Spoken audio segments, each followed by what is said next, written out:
नमस्कार, स्वागत है आप सभी का एनएफ न्यूज पर। मैं हूं आपके साथ रोहित। 22 अप्रैल को पहलगाम में आतंकी हमला हुआ, उसके बाद से भारत सरकार एक्शन मोड में है, लेकिन पूरे देश की निगाहें इसी पर टिकी हैं कि कब भारत सरकार करारा जवाब पाकिस्तान को देगा।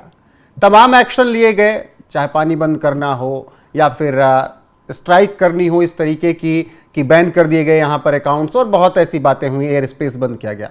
लेकिन क्या ये काफ़ी है, यही समझेंगे। और मेरे साथ इस वक्त पौनीत जी हैं, उनसे बहुत बहुत स्वागत है सर आपका एनएफ न्यूज़ पर। जी, थैंक यू जी। सर, देश पूछ रहा है कि अभी तक जो हुआ वो काफ़ी है। नहीं, देखिए ऐसा है कि जो हुआ वो काफ़ी, ये कहना कि मतलब जो पब्लिक के सामने विजिबल है वो तो एक चीज़ है, लेकिन कई चीज़ें जो होती हैं वो पर्दे के पीछे भी की जाती हैं।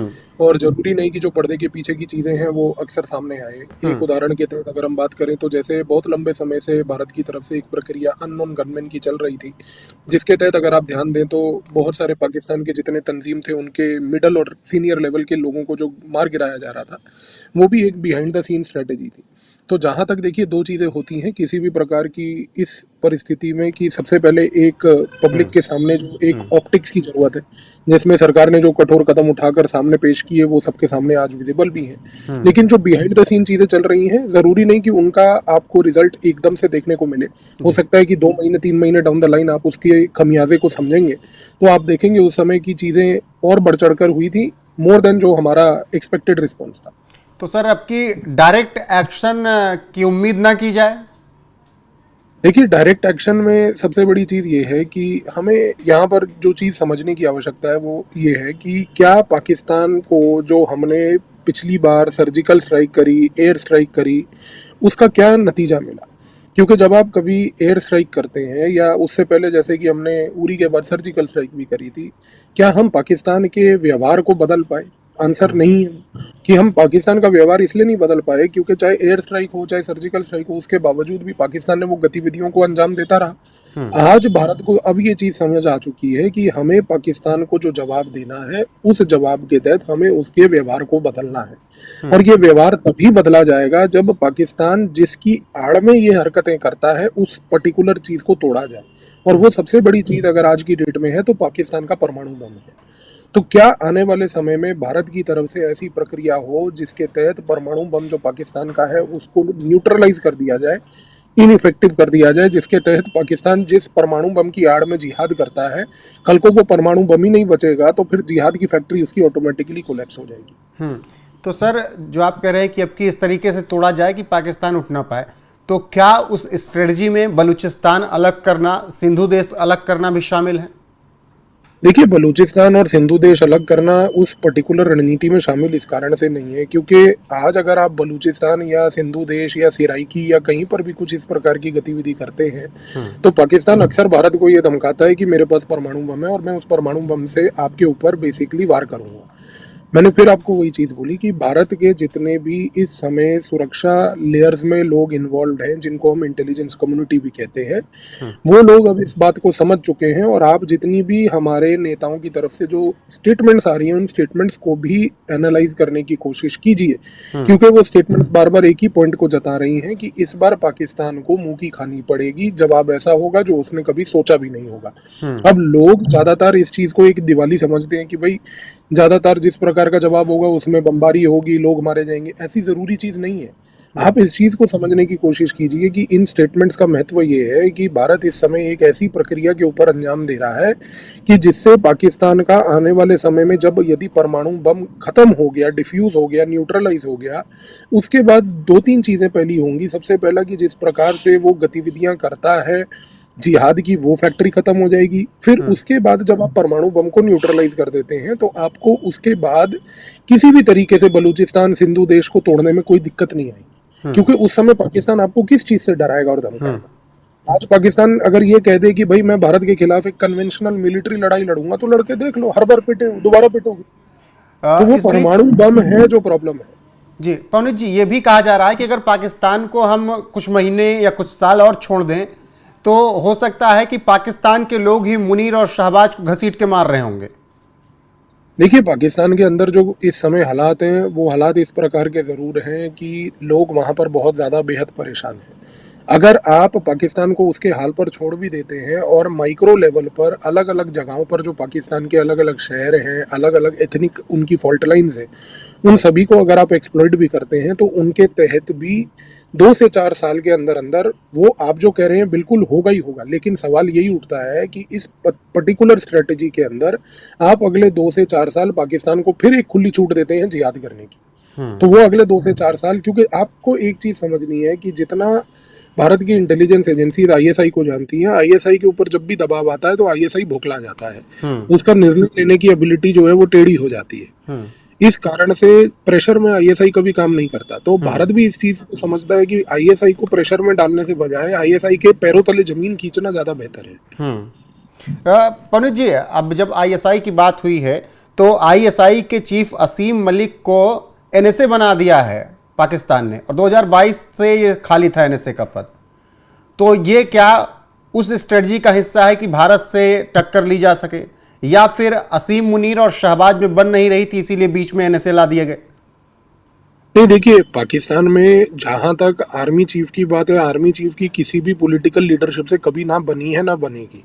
वो जिसको लेके भी आते हैं एक अंडरस्टैंडिंग पर लेकर आते हैं, और जब वो अंडरस्टैंडिंग खराब होती है तो वो अंडरस्टैंडिंग के तहत ही उसको हटा भी देते हैं। तो ये उम्मीद रखना कि शहबाज शरीफ के बीच और पाकिस्तान आर्मी के बीच सहमति हमेशा रहेगी, ये गलत है। एक बनी बनाई सरकार इमरान खान की अगर उसको बीच टर्म में बर्खास्त करके हटा दिया जा सकता है तो आप इससे अंदाजा लगाइए कि इनके लिए कोई पॉलिटिकल लीडरशिप और लाइन मैटर नहीं करती है।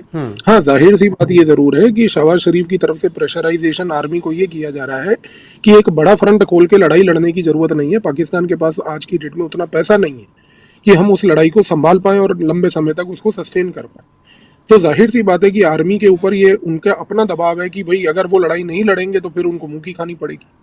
अच्छा सर, क्या पाकिस्तान की ये भी स्ट्रेटजी है कि युद्ध वाला माहौल बना रहे ताकि तुर्की से, चीन से फंडिंग मिलती रहे, काम उनका होता रहे? क्या पाकिस्तान ये भी चाह रहा है?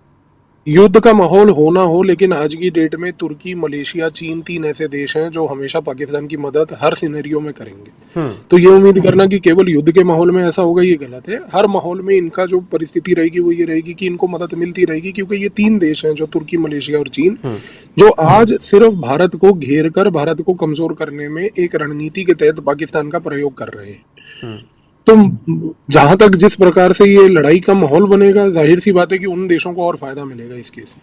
सर, इस वक्त अमेरिका दोनों देशों से बात कर रहा है, दोनों देशों के विदेश मंत्री से बातचीत चल रही है। एस जयशंकर ने ट्वीट किया कि बात हुई, और फिर खबर आई कि पाकिस्तान के विदेश मंत्री से बात हुई। तो क्या अमेरिका मध्यस्थता अभी से ही करवाना शुरू कर रहा है, या वो चाहता है कि हो ही जाए दोनों के बीच?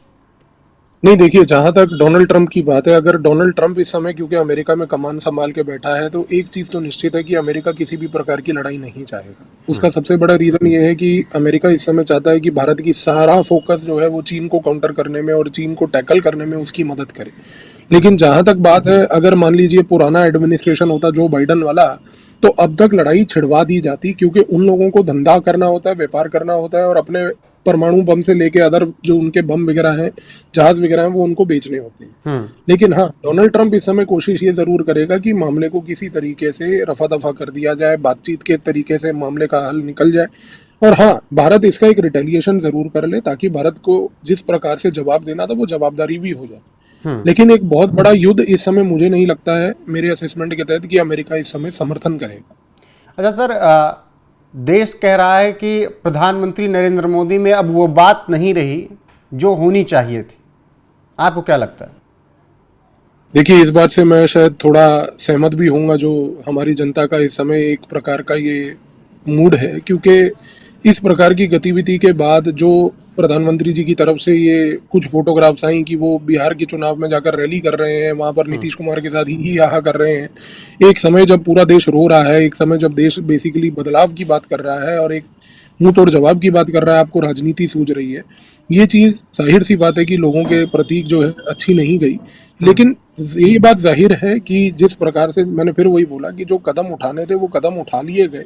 बाकी फिर मैं वही बोलूंगा कि जो बैक एंड लेवल पर काम चल रहा है, जो गतिविधियां बैक एंड लेवल पर हो रही हैं, जरूरी नहीं कि उसका रिजल्ट आपको तुरंत दिखेगा। अच्छा सर, मैं इसलिए कह रहा था क्योंकि लोग कह रहे हैं कि जब देश चाह रहा था कि कुछ पाकिस्तान पर ऐलान हो, कुछ एक्शन हो, तब जातिगत जनगणना की आप बात करने लगे। देखिए, जाति जनगणना की बात इसलिए भी करनी पड़ी और वो आवश्यक इसलिए भी थी क्योंकि जिस प्रकार से जाति जनगणना का पूरा एक माहौल बनाया गया, उस माहौल को समझने की आवश्यकता है क्योंकि दो प्रॉब्लम्स थी इस पूरे जाति जनगणना के इशू में। पहला कि इसके तहत हिंदू समाज को तोड़ा जा रहा था, जिसको तोड़ने की मुहिम बनाई जा रही थी, उसको रोकने की आवश्यकता। दूसरी सबसे बड़ी बात है कि इस जाति जनगणना के बेसिकली आड़ में कुछ विपक्षी पार्टियां जो हैं वो मुसलमानों को रिजर्वेशन देकर उनको बेसिकली बढ़ावा देना चाहती थी और उनको प्रॉप अप करना चाहती थी हिंदू के खिलाफ। तो ये जो पूरा उनका नैरेटिव है, पहली बात तो वो ध्वस्त हो गया। हाँ, लेकिन ये जरूर बात है कि जैसे कल जब कैबिनेट की मीटिंग हुई और कैबिनेट की मीटिंग के बाद जिस प्रकार से ऐलान किया गया, उस ऐलान में देश को ये जरूर आस थी कि पाकिस्तान को लेकर जो निर्णय लिया गया है और जो काम हमने करना है वो चीज़ अगर कुछ देश के सामने आती तो रिलेटिवली चीज़ें बेहतर होती। अच्छा सर, इसी की उम्मीद जो आप कह रहे हैं यही पूरा देश कर रहा था।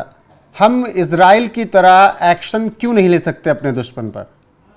नहीं, देखिए, इजराइल की तरह अनफॉर्चुनेटली रियलिटी ये है कि हम एक्शन इसलिए नहीं ले सकते क्योंकि हम उस लेवल पे कभी तैयार नहीं रहते। हम हमेशा जो हमारी अप्रोच रही है वो रिएक्टिव रही है। रिएक्टिव का मतलब ये हो गया कि कुछ हमारे ऊपर मच्छर काटेगा तब हम खुजली करेंगे। इजराइल क्या है कि वो पूरे शरीर पे ऐसे देखता रहता है कि मेरे मच्छर कहाँ आ रहा है और ऐसे पकड़ के मच्छर मार देता है। ये फर्क है इजराइल और भारत की सोच में। तो हमारी सोच वैसी नहीं है और अनफॉर्चुनेट बात है कि ये सोच हमारी 60 साल 70 साल से ऐसी थी, बट मुझे उम्मीद थी कि पिछले 10 साल में बदलेगी, बट वो भी बदलाव नहीं देखने को मिला। कि आज की डेट में भी हम अभी तक जो है रिएक्टिव ही हैं कि चलो ठीक है, पाकिस्तान आएगा अपने मनमर्जी से, पहले हमारे साथ जो है अपनी गतिविधियां करेगा, फिर हम उसका जवाब देंगे। भाई, आप अग्रेसिव क्यों नहीं होते? आप पाकिस्तान को ऐसी परिस्थिति में आने ही क्यों देते हैं कि वो पहले आकर आपके ऊपर आक्रमण करे और इस प्रकार से आपके सिविलियंस को मारे? तो ये चीज जो हमारी मिलिट्री की थिंकिंग है ये अनफॉर्चुनेटली अभी तक बदली नहीं है। सर, हमारे लोगों को जब मारा गया तो इस देश में कहा गया कि ये अलग तरीके का माहौल बना रहे हैं कि धर्म पूछ कर मारा, जबकि सच क्या है वो दुनिया देख रही है। आपको भी लगता है कि केवल मारा गया, धर्म नहीं पूछा गया? देखिए, अगर धर्म पूछ के मारा गया और जो बात सामने आई, जिन लोगों के परिजनों ने इस पर्टिकुलर इंसिडेंट में अपने परिजनों को गंवाया, अगर आज की डेट में वो लोग भी ये बात बोल रहे हैं तो पहली बात वो झूठ तो नहीं बोलेंगे। दूसरी सबसे बड़ी बात, आतंकवाद जब भी मैनिफेस्ट करता है उसके मैनिफेस्टेशन में धर्म की लड़ाई उसका एक फिलोसॉफिकल परसेप्ट है। आज की डेट में कोई आतंकवाद की मूवमेंट बिना धर्म की लड़ाई के कवर के अंदर, एक कवच के अंदर रैप किए हुए बिना वो लड़ाई नहीं लड़ सकता। आप इस चीज को समझने की कोशिश कीजिए, क्योंकि यहाँ पर जो लड़ाई हो रही है वो लड़ाई है बेसिकली एक बहुत बड़ी फिलोसॉफिकल सनातन धर्म वर्सेस इब्राहिमिक रिलीजन जो है।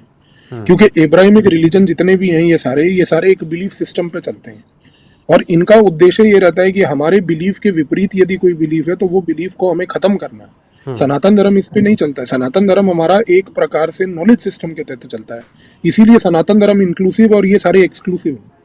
तो ये एक बहुत बड़ी लड़ाई है। इसमें ये बात कहना कि इसमें कोई धर्म का रोल नहीं है, ये वही बात कहेंगे जिनको आज की डेट में पाकिस्तान से अपने संबंध बना के रखना। जी सर, आखिरी सवाल मेरा ये है कि जिस तरीके से पाकिस्तान चौकियां खाली कर रहा है, पाकिस्तान के सैनिक बॉर्डर पर नहीं आना चाह रहे हैं, वो कह रहे हैं कि नहीं हमें नहीं लड़ना है, रिज़ाइन दे रहे हैं। 5 से 8 हज़ार के बीच एक आंकड़ा आया कि रिज़ाइन हो चुका है।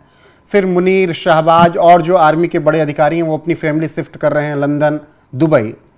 तो ऐसे हालात में पाकिस्तान क्या हिम्मत दिखा पाएगा लड़ने के लिए, और शहबाज और मुनीर का क्या होगा? देखिए, जहां तक पाकिस्तान की बात है, एक चीज़ तो तय है कि पाकिस्तान इस समय लड़ाई लड़ने की परिस्थिति में नहीं है, ये बात उसको भी पता है। इसी रीज़न से आप दो प्रकार की स्टेटमेंट्स को गौर कीजिए कि एक स्टेटमेंट जो पाकिस्तान से इमर्ज होती है कि हमें लड़ाई नहीं चाहिए, इन्वेस्टिगेशन करा लीजिए, और दूसरे पाकिस्तान के पाले हुए जो पालतू भारत में बैठे हैं जो उसी की भाषा बोल रहे हैं कि नहीं हमें लड़ाई लड़ने की जरूरत नहीं है। कुछ मुख्यमंत्रियों ने भी इस प्रकार की स्टेटमेंट्स दे दी कि लड़ाई से कुछ नहीं होगा। लड़ाई से कुछ नहीं होगा। आज की डेट में जिन लोगों के परिजन मरे, तुम्हारे घर में जब परिजन मरेगा तब तुमसे पूछेंगे।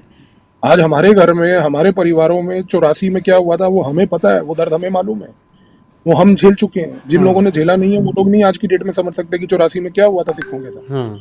तो ये बातें बोलना आसान है। पाकिस्तान की तरफ से एक हमेशा से उसकी मुहिम चली है। मुहिम यही रही है कि भाई जो चीज़ें वहाँ पर वो बोलते हैं, उनकी एक पाली हुई कॉन्स्टिट्यूएंसी भारत में है जो यही चीज़ें बोलती है, क्योंकि उनको भी ये बात पता है कि वो लड़ाई लड़ने की परिस्थिति में नहीं है। अगर भारत ने एक फुल फ्रंट लड़ाई खोल दी तो इस फुल फ्रंट लड़ाई में पाकिस्तान एकदम तहस-नहस हो जाएगा। जी सर, दो टिप्पणियां और चाहूँगा। पाकिस्तानी संसद में बिलावल की पार्टी से सांसद हैं एक, और उन्होंने पलवशा करके हैं, उन्होंने कहा कि आर्मी चीफ अजान देंगे और बाबरी की पहली ईंट पाक सिपाही लगाएगा अयोध्या में। राम मंदिर फिर से अयोध्या बनाने को वो कह रहे हैं कि वहां बाबरी बनेगी और मुनीर आकर अजान देगा। कोई बात नहीं, मुनीर आके वहां अजान देगा या हम जो है सीधा काबुल तक जाएंगे ये तो समय ही बताएगा। उनको स्टेटमेंट देने से कोई फर्क नहीं पड़ता। एक और प्रतिक्रिया सर, जिस तरीके से अब देश के तमाम संगठन हैं जो कह रहे हैं कि हमको पाकिस्तान जाने दीजिए, हम उनको संभाल लेंगे। लॉरेंस बिश्नोई गैंग भी उसी में आ गया। तो ये जो देश में उबाल दिख रहा है आपको, इस पर आपकी क्या प्रतिक्रिया है? नहीं देखिए, देश में एक उबाल जो है ये बहुत महत्वपूर्ण भी है, क्योंकि इस समय सारे देश को एकजुट होकर एक सिंगल वॉइस में बात करने की आवश्यकता है। कुछ ऐसे लोगों और नेताओं की बेकावी बातों में नहीं आना कि हमें युद्ध नहीं करना चाहिए। आज की डेट में मैं इस चीज़ से हैरान हूँ कि सोशल मीडिया के इस ज़माने में अगर आप इस समय एक जो यहाँ पर हमारा वर्क ऑफ मीडिया है उसको अगर आप देखें तो वो वर्क ऑफ मीडिया इस समय पूरा जो है रिटायर्ड आर्मी के कॉम्प्रोमाइज अधिकारियों से लेकर कुछ ब्यूरोक्रेट से लेकर इन सबको लेकर डेली इंटरव्यू कर रहा है, ये कह के कि भारत के पास ना शक्ति है, भारत को ये नहीं करना चाहिए। भाई आप किसके गुण गा रहे हैं यहाँ बैठ के? अगर आपको ये इतनी कमियों की चीजें हैं और अगर आपको ये लग रहा है कि भारत को लड़ाई नहीं लड़नी चाहिए, आप जाके पाकिस्तान में रहिए। सर हम क्यों रह रहे हैं? हम 65, 71, 99 से ज्यादा मजबूत हो गए हैं। एग्जैक्टली। और सबसे बड़ी बात यह है कि आज जब हम मजबूत हैं तो आप इस समय बैठकर जो प्रोपोगेंडा कर रहे हैं इस तरीके से कि देश तैयार नहीं है, देश को लड़ना नहीं चाहिए, आप इससे किसकी मदद कर रहे हैं, भारत की या पाकिस्तान की? तो ये मैंने आपको फिर यही बोला कि सबसे बड़ा देश में संकट ये है कि पाकिस्तान से बड़े सांप हमारे देश में बैठे, और ये जो बड़े सांप देश में बैठे हैं ना, ये देश को पी के यहीं को डसना चाह रहे हैं। बिल्कुल। तो ये जितना आज की डेट में देश को नुकसान करते हैं, इससे ज्यादा नुकसान कोई और नहीं कर सकता। बिल्कुल। इतना नुकसान पाकिस्तान नहीं करेगा जितना इनकी सफाई होना पहले ज्यादा जरूरी है।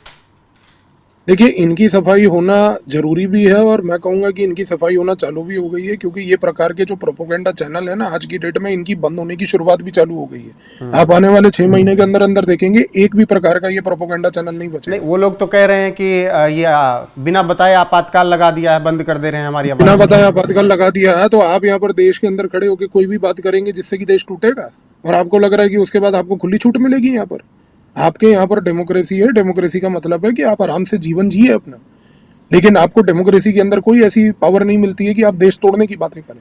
तो आपको भी लगता है कि मोदी विरोध में बात करते करते ऐसे लोग देश विरोध में कब बात करने लग रहे हैं, उन्हें खुद नहीं समझ में आ रहा है? देखिए, दो चीजें समझने की आवश्यकता है। आपकी एक विचारधारा की लड़ाई हो सकती है, आपकी ये मोदी से लड़ाई हो सकती है, मोदी से इरिटेशन हो सकती है। आप उस चीज को निकालिए, उस चीज को रोकने में आज की डेट में कोई आपको कंट्रोल करने में नहीं है। यहाँ पर आप जो करना है करिए। आप विचारधारा की लड़ाई लड़िए, आप मोदी के खिलाफ जो बोलना है बोलिए, अमित शाह के खिलाफ जो बोलना है बोलिए, बीजेपी के खिलाफ जो बोलना है बोलिए, लेकिन at the end of the day जब आप इस फाइन लाइन को नहीं समझते हैं कि हमें रुकना कहाँ है, आप इन लोगों को बेइज्जत करते करते इवेंचुअली जाकर देश को बेइज्जत करते हैं। दिक्कत ये है। जी बिल्कुल। बहुत बहुत शुक्रिया पवनीत जी आपका, और हर एक सवाल का आपने जिस तरीके से जवाब दिया, दर्शकों को बखूबी समझ में आ गया होगा कि भारत को क्या करना चाहिए और किस तरीके से आगे बढ़ना चाहिए। बाकी दर्शकों की राय क्या है, कमेंट करके जरूर बताएं। बने रहें हमारे साथ। नमस्कार।